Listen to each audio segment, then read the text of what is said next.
Retrouvez Smart Transfo avec Losam, la transformation des métiers par le digital.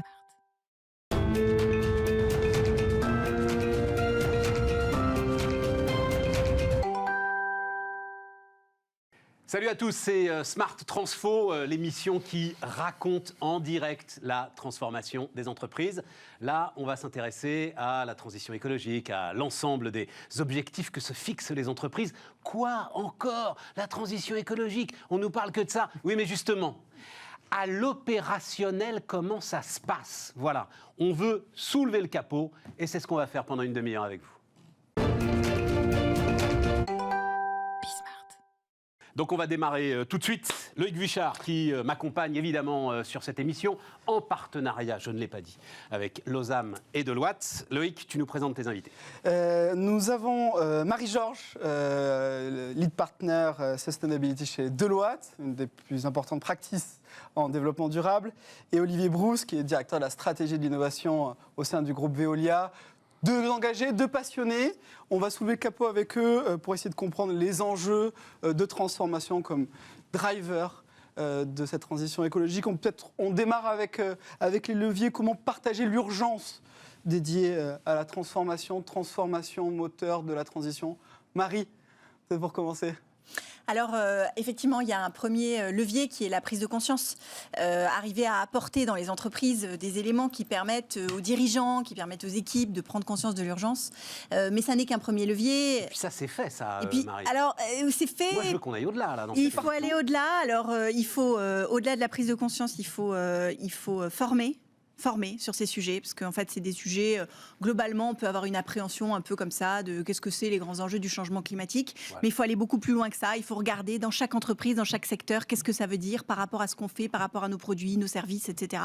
Donc il faut vraiment rentrer dans le détail. Et objectiver le débat, c'est-à-dire que chaque collaborateur sache exactement sur quel levier il peut jouer et quel est l'impact de son action en direct, en réel. Ce à quoi vous faites allusion, Stéphane, c'est vraiment l'idée de se dire, il y a la stratégie corporate tout en haut, et ensuite il y a la manière de la décliner dans chaque fonction de l'entreprise, dans chaque métier de l'entreprise. Que le directeur financier comprenne ce que ça veut dire les enjeux climat pour lui concrètement dans sa direction financière. Que le directeur des opérations de la supply chain comprenne ce que lui, ça veut dire concrètement sur sa manière de faire. Que le directeur des achats comprenne que lui, ça va avoir une incidence et qu'il va falloir, vis-à-vis des fournisseurs, qu'il va falloir arrêter certaines choses, qu'il va falloir faire certaines choses différemment et qu'il va falloir faire de nouvelles choses. On ne peut pas, pardon de le dire comme ça, descendre un peu plus bas, mais chacun comprendra bien. Moi, je veux qu'on descende un peu plus bas. Peut-être qu'avec Olivier, on va le faire. C'est-à-dire, le gars qui conduit les camions chez Veolia, qui ramasse les poubelles, qu'il ait un impact, une idée claire, finalement, de son impact, parce qu'il doit être finalement très important. C'est clair. Et je pense que... Alors, il y a déjà comment mobiliser et deuxièmement, comment rendre possible. Je voudrais revenir aux leçons qu'on a tirées de la crise du Covid l'année dernière, les fameux héros du quotidien. Qu'est-ce qu'on a constaté? On a constaté qu'en leur faisant confiance, en leur donnant l'initiative, en leur demandant d'assurer les services, chez Veolia on a assuré les services d'eau, de collecte, etc., sans faille, grâce à eux. Pourquoi? Parce qu'on leur a fait confiance, on leur a demandé de prendre des initiatives. Et pour moi, la mise en œuvre de la transformation écologique, ça passe par le rendre possible. Donner à nos collaborateurs qui ont l'intuition des solutions, des problèmes et des solutions, leur permettre de mettre en œuvre ces solutions pour que la transition écologique ne soit pas uniquement au niveau des groupes, au niveau international, mais ce soit au plus proche du terrain. Je peux rebondir peut-être sur ce que dit Olivier, je suis complètement d'accord avec toi. Il faut libérer l'initiative. On pense souvent à tort que la transformation durable, c'est vraiment des logiques top-down. C'est le leader charismatique qui dit « moi, je veux transformer ma boîte », etc., puis qui impose d'en haut une volonté transformative. Il y a une logique bottom-up très, très forte. Je ne sais pas si vous avez vu ça cette semaine, 27 collectifs de salariés d'entreprises qui se sont regroupés pour transformer les groupes dans lesquels ils travaillent. Chez Deloitte, notre plus gros impact climatique, ce sont les déplacements professionnels. Quand on prend l'avion pour aller faire des missions chez des clients. Chez nous, c'est une équipe de consultants qui a dit on va faire quelque chose, des consultants, hein, pas des managers, etc., qui ont dit on va faire quelque chose, on va faire un petit fichier Excel tout simple pour dire quand on a un déplacement professionnel, est-ce qu'il y a une alternative en train, en partage de voitures, etc. Est-ce qu'on peut trouver une alternative? Ils ont monté un petit challenge avec des remises de prix pour ceux qui arrivaient à éviter le plus de déplacements. Ils sont allés convaincre les clients qu'il y avait certaines missions qu'on pouvait faire à distance. Les équipes elles-mêmes. Et ils ont bougé, ils ont fait shift and go. Ils sont en train de le déployer dans toute la firme et dans tous les métiers. C'est plus fort que la taxe et la norme, ça C'est très très fort. L'énergie, l'enthousiasme, la mobilisation des collaborateurs. Il faut objectiver tout ça. C'est-à-dire, alors, c'est pas pour prendre cet exemple, mais j'ai lu en fait un papier passionnant sur l'impact des pailles. Vous savez, on n'a plus les pailles en plastique, et donc pailles en bambou, pailles en acier, pailles, etc. L'impact réel climatique, etc. Si je vous en parle, c'est que vous voyez la conclusion. C'est qu'en fait, pour le climat, la paille en plastique reste encore la meilleure solution. Je referme la parenthèse, mais quels outils vous donnez à vos collaborateurs pour objectiver vraiment ce débat et pour être sûr que l'initiative que je vais prendre est une bonne initiative pour le climat? Première réponse, leur donner la parole. Ils ont, encore une fois, au plus proche du terrain, ils ont une conscience intime des enjeux, des problèmes, et souvent des solutions. Il faut qu'on leur permette de mettre en œuvre ces solutions. Hein. Ça passe par des financements, ça passe par des soutiens, ça passe par la connexion de leur donner la parole praticiens. sur quel support, quel canot? Vous avez des exemples chez Veolia qui permet de... C'est un grand sujet, et comme vous le savez, le groupe Veolia va encore s'agrandir. Connecter l'intelligence de nos praticiens au niveau mondial. On a des problèmes d'agriculture, par exemple. Je prends aujourd'hui, malheureusement, les agriculteurs souffrent. L'été de la sécheresse, au mois d'avril du gel, etc. Ils prennent le changement climatique, si je peux me permettre, en pleine figure. Nous savons, de par notre présence en Australie, de par notre présence aux États-Unis, nous voyons où sont les solutions.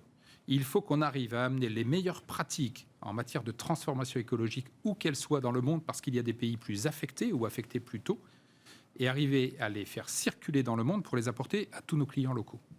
Et ça passe par les équipes sur le terrain. Ça passe par les équipes sur le terrain, ça passe par, heureusement, on l'a vu encore une fois avec le Covid, la visioconférence a des vertus. Ça permet de mettre en contact, l'autre jour j'avais une visioconférence avec 80 personnes de l'entreprise du monde entier, qui ne se connaissaient pas, mais qui partageaient les mêmes sujets. Et on voit qu'on arrive mais Olivier, mieux en mieux. C'est pas de la pratique directe, ça. Ah si, parce que quand on arrive à connecter les experts entre eux et qu'ils disent « j'ai un problème » et qu'il y en a un autre qui dit « j'ai une solution ». Et elle est mise en œuvre, la solution? Elle est mise en œuvre. Mais et là, on gagne un temps précieux. C'est ce que dit Marie, c'est on fédère et on anime des communautés, finalement. Alors, c'est là qu'on arrive à l'autre question, qui est qui finance? Qui finance? Qui finance? Et puis, au fond, pardon Stéphane, qui finance cette transition et cette double perspective, le court terme et le long terme? Marie? Alors, effectivement, c'est un gros sujet. Je pense que la question, là, aujourd'hui, c'est d'aborder cette transformation durable des entreprises et des business models comme on a abordé la transformation digitale. C'est-à-dire passer les premiers moments de tâtonnement avec méthode. C'est-à-dire que la transformation digitale, elle prend tous les compartiments de l'entreprise, tous les métiers, toutes les activités, avec des transformation offices qui sont chargés d'organiser ça, avec des choix qui sont faits sur les nouveaux services, les nouvelles activités, avec la R&D qui est connectée, etc. Il faut l'aborder de manière hyper Marie, organisée. Marie, je te bouscule parce que le temps tourne très vite. Oui. La transformation digitale, elle faisait gagner de la productivité. La transformation écologique, la transformation carbone, elle ne fait pas gagner de productivité. Ah, ça c'est complètement faux. La transformation écologique, évidemment qu'elle fait gagner de la productivité. Elle fait gagner de l'argent, elle fait gagner de la productivité, elle fait gagner de la rétention des talents. Peut-être qu'elle fera un jour gagner de l'argent, mais ce n'est pas l'immédiateté de la transition digitale. Donc la question qui finance, elle reste légitime. Olivier. Vas-y, Olivier. Je pense qu'il y a un gros malentendu sur le financement. Et je suis même convaincu, et on en parle souvent chez Veolia, que le sujet n'est pas le financement. Le monde aujourd'hui ne sait plus que faire de ces financements. 750 milliards sur le plan de relance européen, 1800 milliards sur le plan Biden. Les fonds d'infrastructure qui accumulent quasiment 100 milliards de dollars par an qui ne savent pas où l'investir. La clé de la sortie de crise et la clé de la transformation écologique, c'est la qualité des projets. Des projets qui ne seront bancables et durables qu'à 3 conditions.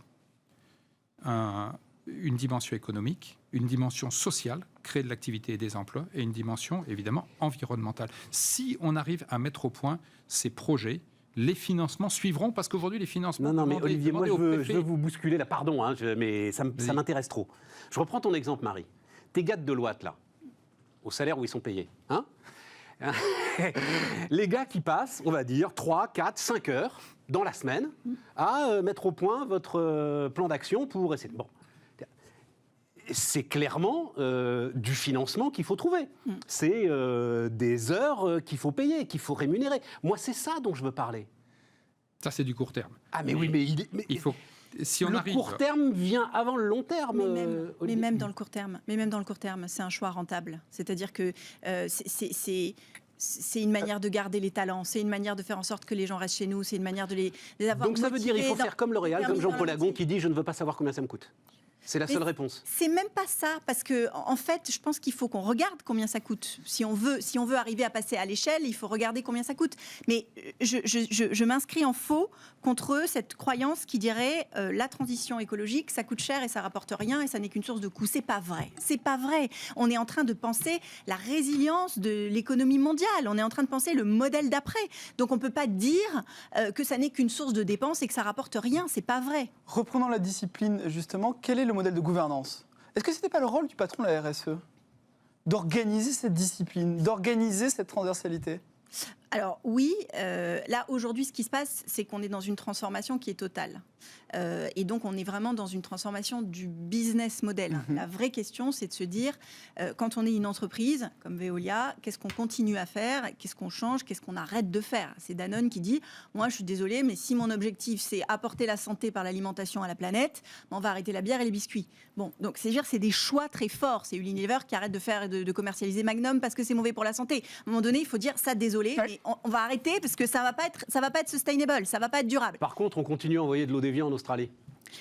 On peut pas. Non.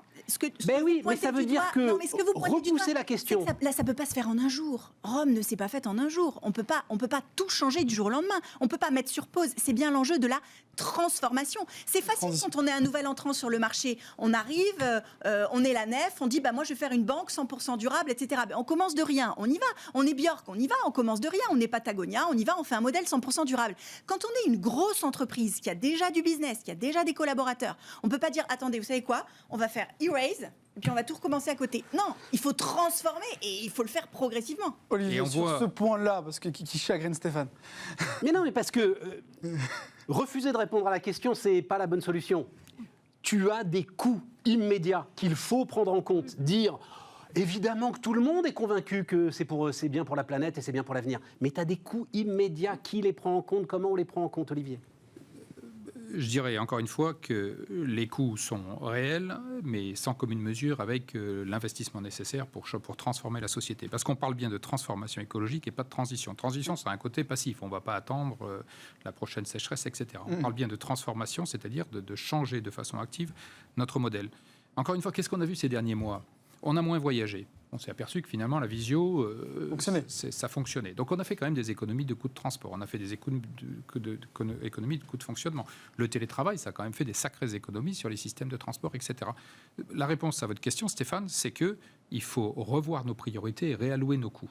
Les financements existent, ils ne sont peut-être pas sur les bonnes priorités. La transformation écologique, vous le disiez, c'est une nécessité, c'est urgent, mais ça fait partie des solutions de sortie de crise, parce que, comme le dit Marie, ça crée des emplois, ça crée de l'activité économique, et ça nous permet de sauver ou de protéger notre planète. Donc je pense qu'il faut que les entreprises et les pouvoirs publics revoient leurs priorités. Je vais vous prendre un exemple. En sortie de crise, on est dans un moment historique, où quels sont les projets qui vont nous aider à sortir de la crise sanitaire, économique, etc. On fait des ronds-points ou on fait de la transformation? On fait des routes où on connecte en fibre optique, où on met en place des usines de recyclage de batteries, des usines de capture du carbone. Il faut qu'on revoie nos priorités de façon à ce que la transformation écologique, pour ses aspects nécessaires et positifs, fasse partie des solutions de sortie de crise. Justement, voyons comment on intègre ces enjeux dans le pilotage de la performance et dans la définition de ces critères. Merci beaucoup. Merci à vous deux. Ce sera donc la deuxième partie de cette émission.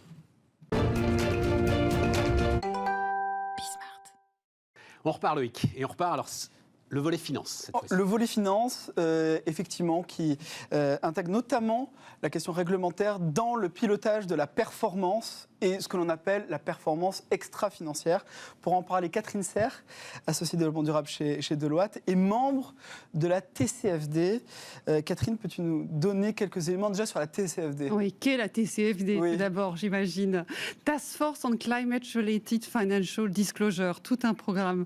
C'est cette task force qui a été créée en 2015 à l'initiative du G20 dans le cadre de la COP21 pour veiller à la résilience des entreprises face aux risques climatiques. Donc c'est un groupe de travail présidé par Michael Bloomberg, auquel bien sûr les grands groupes internationaux, financiers, non financiers et Deloitte participent. Et je représente Deloitte au niveau international au sein de cette task force. Et je disais que la réglementation s'y mêlait, notamment dans le pilotage de cette transformation responsable et environnementale. Peux-tu nous faire part de ce qui est en train de se passer d'un point de vue réglementation ? Il y a une telle émulation que ça va être très compliqué. Je ne sais pas, on a 5 minutes, je crois que ce sera trop court. En quelques mots. Ce qu'il faut voir, c'est qu'au niveau européen, il y a aujourd'hui une accélération très très vive dans le cadre du Green Deal européen notamment, avec un projet qui s'appelle la taxonomie verte européenne, qui va obliger les entreprises à communiquer sur des ratios financiers verts. Donc on ne parle plus d'extra-financier, Loïc. On parle de performance intégrée, de performance globale, avec des informations qui doivent être pertinentes, comparables, vérifiables. Donc un vrai challenge aujourd'hui pour les entreprises. Pour rentrer dans le détail, information pertinente et comparable, c'est quoi ?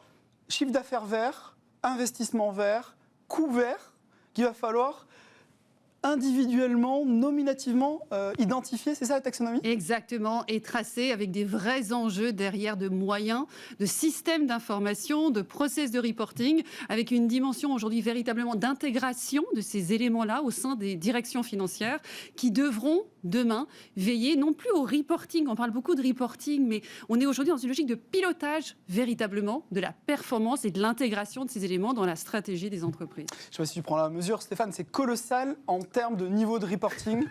Je prends la mesure. En termes de niveau de reporting nécessaire, quel est l'objectif in fine ? C'est de la taxation ? C'est d'un pilotage ? C'est de l'orientation ? Quand on associe le reporting à des contraintes, je n'adhère pas du tout. Pour moi, c'est vraiment un vecteur d'opportunité.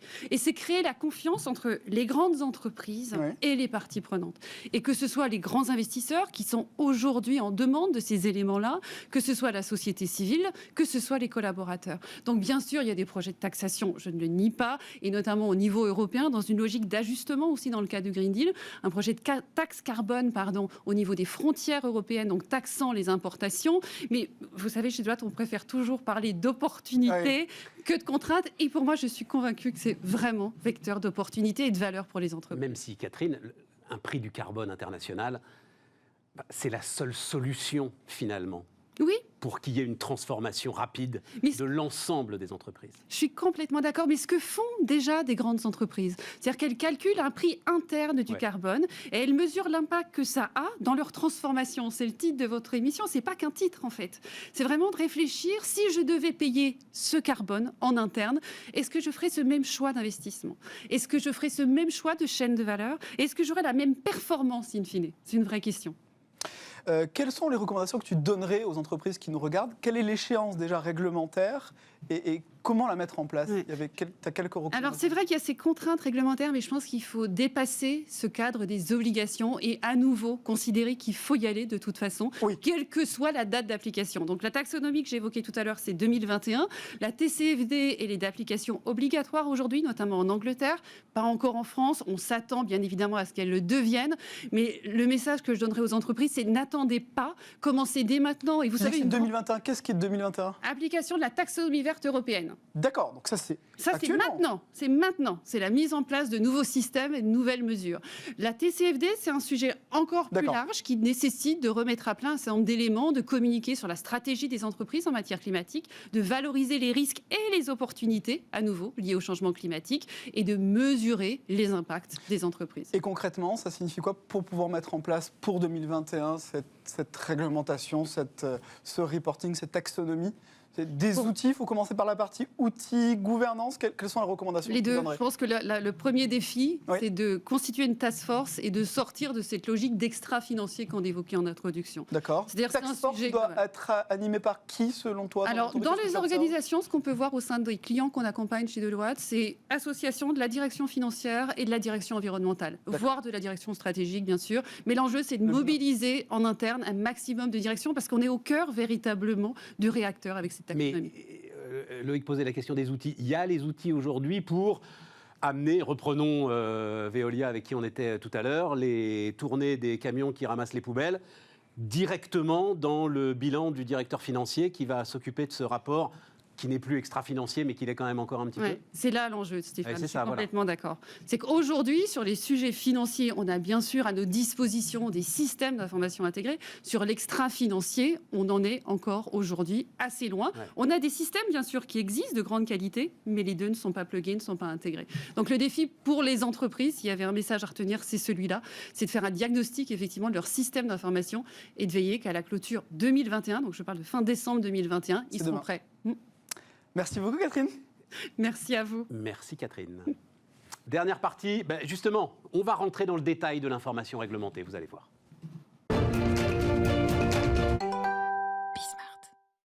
Dernière partie, donc on va... Et tout ça se décline à la perfection, mon cher Loïc, parce que voilà, on en parlait. Pas de place au hasard. Le détail de l'information réglementée. Vas-y, Loïc. Exactement. Notre invité, Laurent Rouillès, qui est président de Labrador, l'agence Labrador.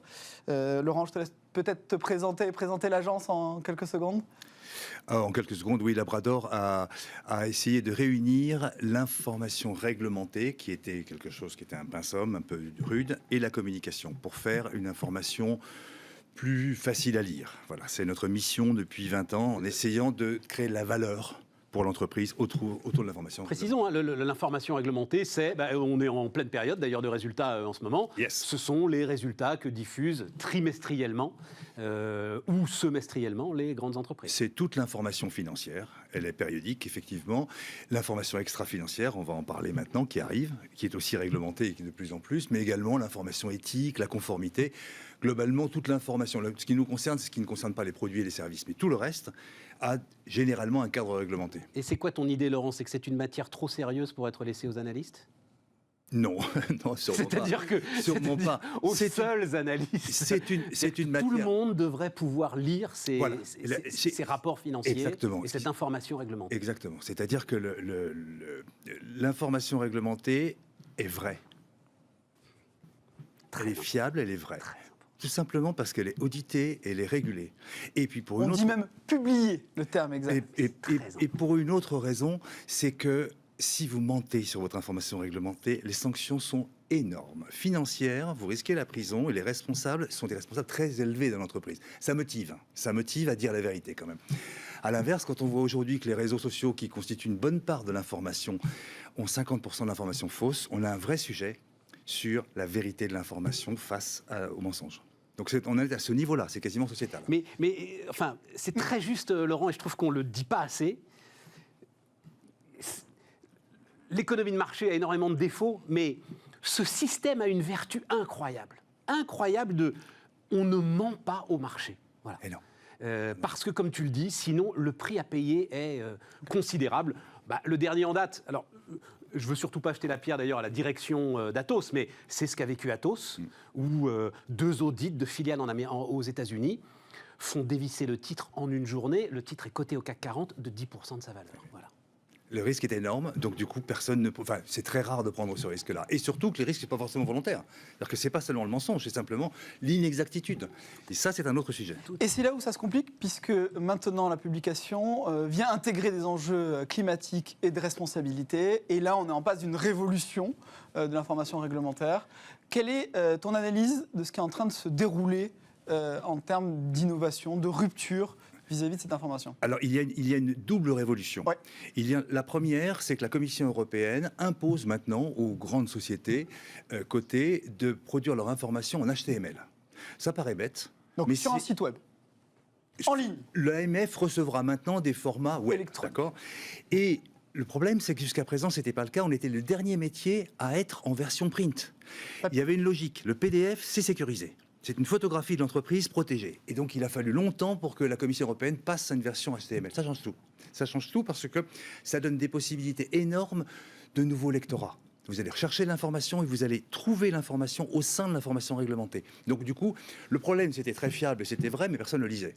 Là, demain, vous ne le saurez pas, mais vous allez rentrer au cœur du système des entreprises. Parce que tout le référencement va rentrer en compte. Exact. Alors, ça, c'est le vrai sujet. C'est-à-dire que maintenant, il va falloir le faire correctement, parce que les risques sont considérables. Si vous ne le faites pas correctement, la recherche des robots, beaucoup d'investisseurs fonctionnent par robots et robots sémantiques, ne va trouver qu'une partie de l'information, et elle sera donc fausse. Donc, le véritable sujet, c'est penser son information digitale maintenant. Autre sujet.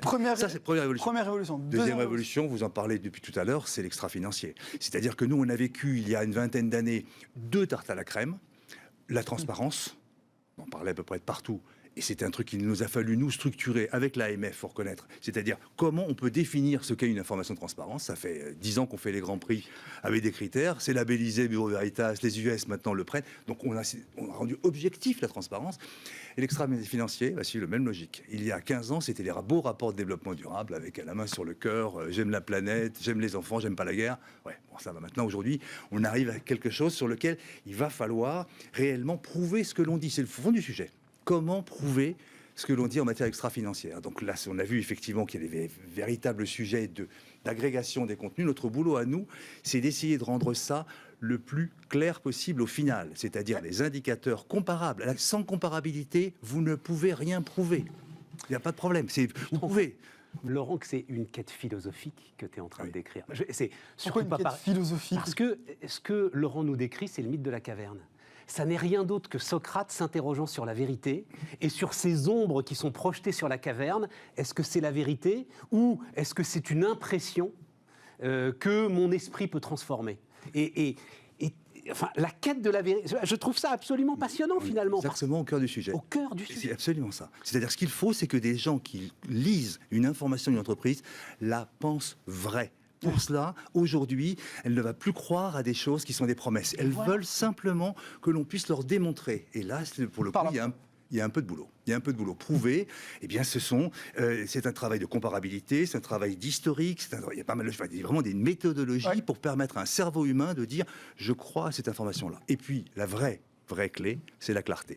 Le sujet, c'est que les entreprises passent... Il y a des dizaines et des dizaines de personnes qui bossent sur l'information réglementée. Personne n'entend parler d'eux, ils font un boulot du tonnerre dans leur coin. Mais ils écrivent à leur façon. Et donc, ce qui fait qu'il n'y a pas de cohérence entre l'écriture de chacun. Chacun a appris à écrire à sa façon. L'ennui, c'est qu'au final, ça ne fait pas une information ni claire, alors que tout le monde pense écrire clairement, moi le premier, en vrai, on ne sait rien, mais ni cohérente. Le digital va l'obliger. C'est absolument passionnant. Et au-delà de l'enjeu climatique, évidemment, quand on voit aujourd'hui, on en parle beaucoup, la puissance d'un certain nombre de ces entreprises, que leur rapport annuel, que leur activité annuelle, parce que tu travailles aussi aux États-Unis, Laurent, soit lisible par le commun des mortels, est un enjeu mais quasi constitutionnel. Exactement. Et démocratique. Et démocratique, voilà, c'est le mot que je cherchais. Démocratique. On a à cœur d'avoir des recommandations concrètes dans Smart Transfo. Quelles seraient tes recommandations, tes 2-3 recommandations pour 50 ceux qui nous regardent? Bosser avec Labrador. Non, je déconne. C'est une information vraie. Non. Mais exactement. Non, réellement, toute personne dirigeante devrait faire l'exercice de prendre un de ces documents, d'accord, de le passer à ses enfants, adolescents ou à des profanes, en disant « tu me lis ça, qu'est-ce que tu en comprends ?» À ce point-là Bien sûr que oui. C'est-à-dire qu'en clair, la réalité, c'est que l'information d'entreprise est passionnante, c'est juste, la personne, si elle ne comprend pas, ou si elle doit relire 2 fois une phrase, c'est une petite bombe. C'est-à-dire que ça veut dire que la personne ne croira pas. Oui, parce qu'elle ne croira pas à l'information. Les études que l'on a menées sont claires. Une information claire effectuée est celle qui est normale. Vous croyez infiniment plus à l'information claire qu'à l'autre, même si c'est la même information. Je ne sais pas si j'ai été clair, mais... Oui, absolument. Et on est au bout, de toute façon, Laurent, de cette formidable émission de Smart Transfo. On se retrouve bientôt, les amis.